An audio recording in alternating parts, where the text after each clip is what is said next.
Olá pessoal, estamos aqui no terceiro vídeo da campanha Setembro Amarelo Prevenção a Suicídio. Hoje, o assunto que iremos conversar é compreender essa doença tão silenciosa e tida como o mal do século. Hoje iremos entender sobre os sintomas que permeiam o processo do transtorno depressivo.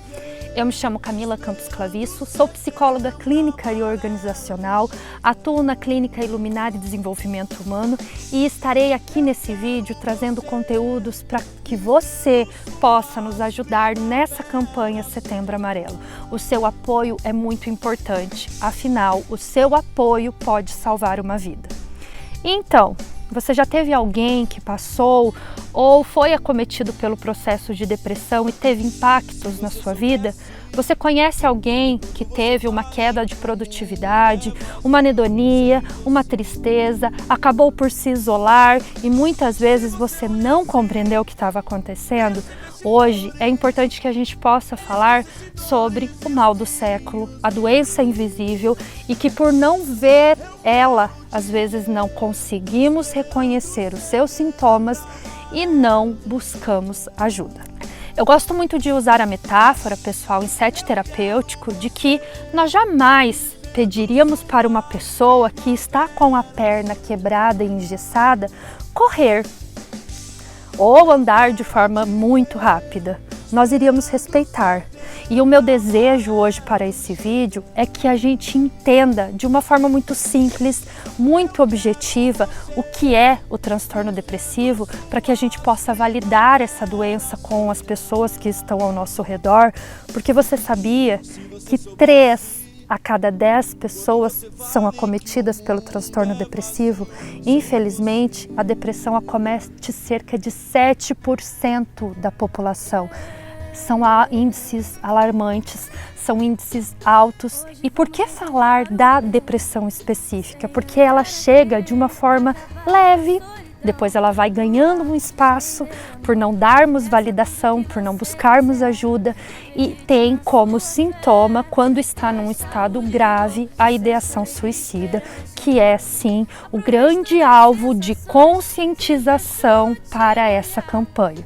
Afinal, precisamos entender que a pessoa que entra nesse processo de morrer, ela não quer acabar com a sua vida. Ela quer nos pedir ajuda com essa comunicação porque não está dando conta da dor. Mas vamos lá.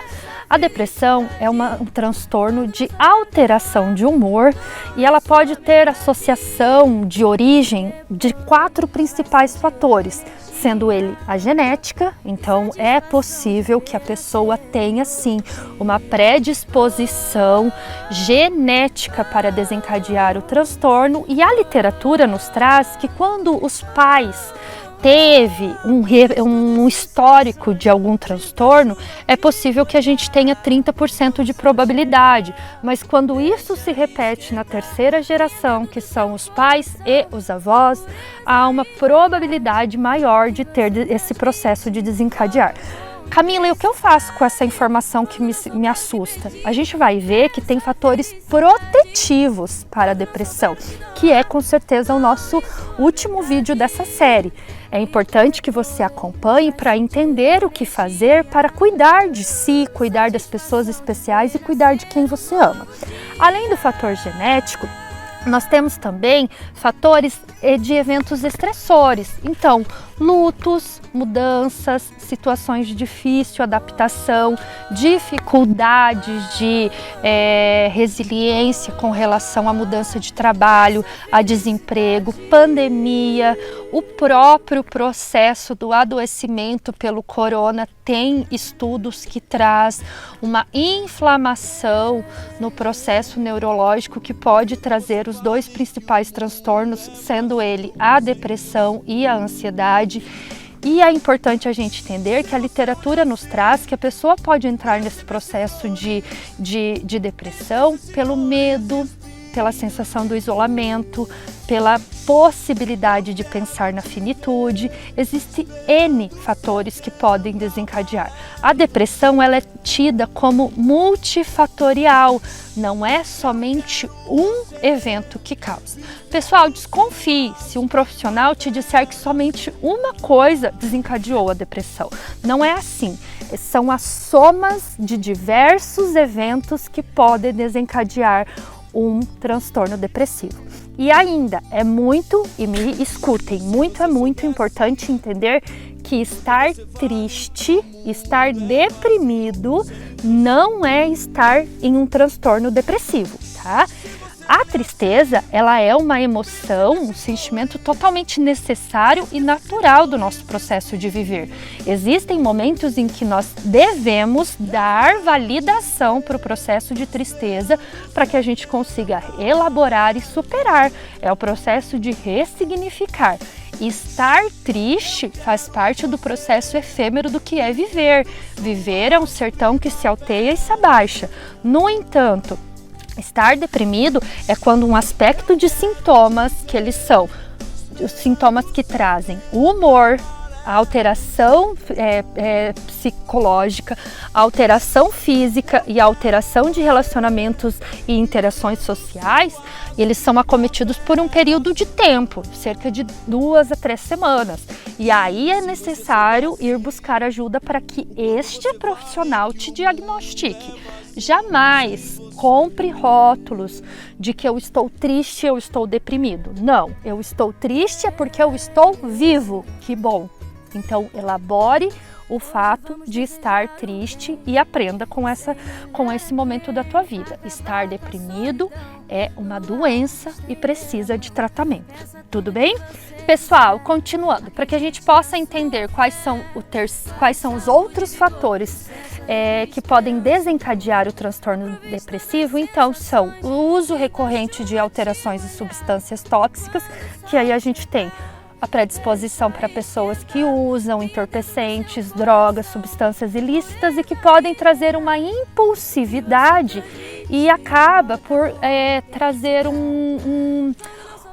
uma predisposição para o adoecimento. E quais são essas doenças? E quais são essas substâncias, né? Então, o álcool, as drogas, aquelas doenças que muitas vezes elas podem ser tidas como um escape ou uma fuga, por um momento da pessoa não estar dando conta de digerir, de entender todo o seu processo emocional e tudo que está vivenciando. E por fim, nós temos as alterações cerebrais, que são os neurotransmissores, os famosos hormônios, a serotonina, a dopamina, a noradrenalina, que são transmitidas através de atividades físicas, alimentação, um sono saudável. Então é muito importante a gente ter esse monitoramento e esse alerta. Muito se fala, pessoal, em prevenção à saúde mental. O que é isso? É conseguir compreender quais são os fatores que podem adoecer e tomar consciência de quais são as estratégias que eu posso fazer para me cuidar, quais são as estratégias que eu posso fazer para garantir a minha saúde mental. Mas Camila, o que é saúde mental? Tanto se fala, mas pouco se explica o que é a saúde mental. De uma forma muito tranquila, gente, a Organização Mundial da Saúde define a saúde mental como o uso das nossas capacidades frente a situações de estresse. Então, o que é isso? É eu me conhecer, saber quem eu sou, promover o autoconhecimento para entender como eu reajo diante das situações de estresse, diante das situações de mudanças, de desafios, acometimentos que terão na nossa vida e eu possa me adaptar e ter a resiliência, tá bem? Agora eu quero deixar bem claro, pessoal, quais são os sintomas da depressão. E talvez fique muito nítido que você possa identificar, tanto em si quanto nas pessoas ao seu redor, os sintomas físicos. No entanto, eles são sim uma forma do nosso corpo pedir ajuda. Então não elimine, eu só tenho sintomas físicos. Aparecendo um conjunto de sintomas, por favor, olhe para si, busque a rede de apoio, busque ajuda, porque quanto mais cedo você olhar para si e buscar o seu processo de tratamento, mais você vai descobrir a essência do que é o viver de forma saudável. Pessoal, então quais são os sintomas da depressão? Eles são entendidos em 4 grandes conjuntos. Os sintomas que trazem alterações no humor, os sintomas que trazem alteração no corpo físico, os sintomas que trazem alteração na questão de pensamentos, no psicológico, tá? E os sintomas que trazem alterações no processo de inter-relações, nas nossas relações que temos nos nossos ambientes familiares, de amigos, sociais, de trabalho, tá bem? Então vamos lá, quando a gente fala no processo da alteração do humor, a pessoa, quando ela entra num adoecimento, num processo depressivo, ela tem uma tristeza, uma apatia, uma anedonia. E o que é essa anedonia? É a ausência do prazer, é a ausência de achar que a vida tá boa, é a ausência de achar que a vida tem algum propósito e algum sentido. É como se tivessem desligado as cores da nossa tela, é como se tivessem tirado as cores da vida. A vida começa a passar em preto e branco e ela não tem muita graça. E o perigoso da depressão, gente, é que a pessoa acometida pelo transtorno depressivo, ela vai se acostumando com isso como se isso fosse normal e saudável, porque é comum, ela acorda dessa forma, trabalha dessa forma. A depressão não está relacionada diretamente à queda de produtividade. Existem pessoas que passam por um processo depressivo totalmente silencioso, tá? Então, é muito importante se conhecer, conhecer o seu corpo para então poder identificar, para então poder buscar esse processo de ajuda. Também é importante entender que a depressão pode trazer os sintomas de ansiedade, como o medo, uma sensibilidade, um pessimismo, uma sensação de que algo ruim vai acontecer, uma sensação de incompetência para enfrentar os desafios, uma autocrítica. Quando a gente fala em alteração de pensamento, a pessoa que está passando por esse processo, ela entra numa autocrítica, numa sensação de incapacidade, numa síndrome de impostor, ela duvida de si mesma, ela tem como uma culpa pelos atos que ela comete, uma desesperança, um pessimismo, uma sensação de incapacidade diante dos seus afazeres, das suas responsabilidades. Quando falamos em sintomas físicos, é muito comum ter a alteração no padrão do sono, podendo ele ser uma insônia ou uma hipersonia, uma pessoa que tem aí uma predisposição maior para dormir, mas quando ela acorda ela não está revigorada, disposta, um cansaço, uma fadiga, uma sensação de exaustão mental, esquecimentos recorrentes, dificuldade de memória, uma visão muitas vezes até turva, uma sensação e um pensamento também confuso e prolixo. Há o processo de alteração com a relação da comida. Então a pessoa pode passar a comer mais ou comer menos, tendo uma perda de apetite ou um ganho. E aí isso reflete também na alteração do peso. Há uma sensação de abandono e desleixo para com o seu corpo, para com a sua autoimagem, para com seus cuidados pessoais. E é nesse momento que afeta as inter-relações da pessoa, porque como ela se sente incapaz, pessimista, desamparada, desesperada, sem a capacidade de que aquilo vai melhorar, é muito comum que essa pessoa entre num processo de isolamento social, comece a falar não para eventos, e é nesse momento que muitas vezes a rede de apoio acaba por julgar e não entender o que está acontecendo.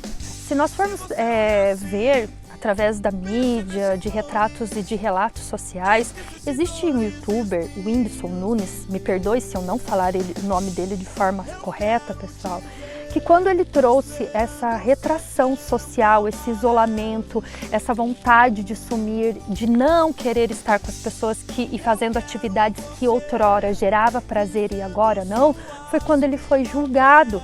Então, quando a gente trabalha nesse processo de entender a depressão e entender o processo do que é o acolhimento, é exatamente isso. Quando a pessoa te traz o pior dela, é quando nós devemos estar abertos para estar acolhendo.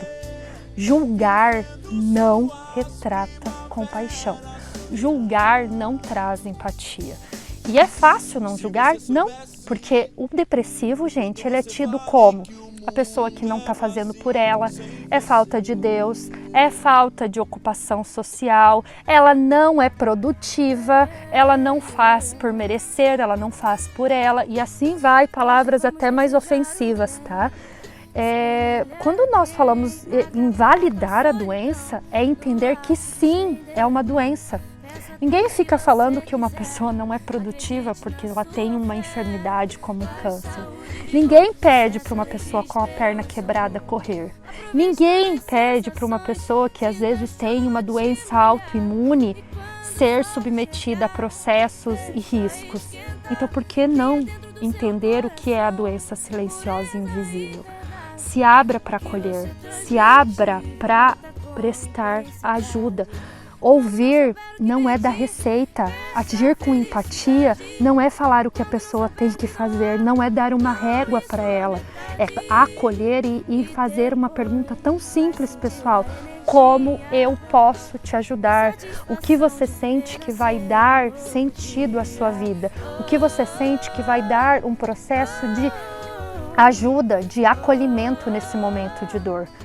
Por favor, pratique empatia. Lembrando que empatia nada mais é do que a capacidade de ouvir e não de dar receita e não de fazer com que o outro seja do seu jeito. Tudo bem? Pessoal, um grande beijo. Obrigada por estarem aqui. Nos vemos no próximo vídeo.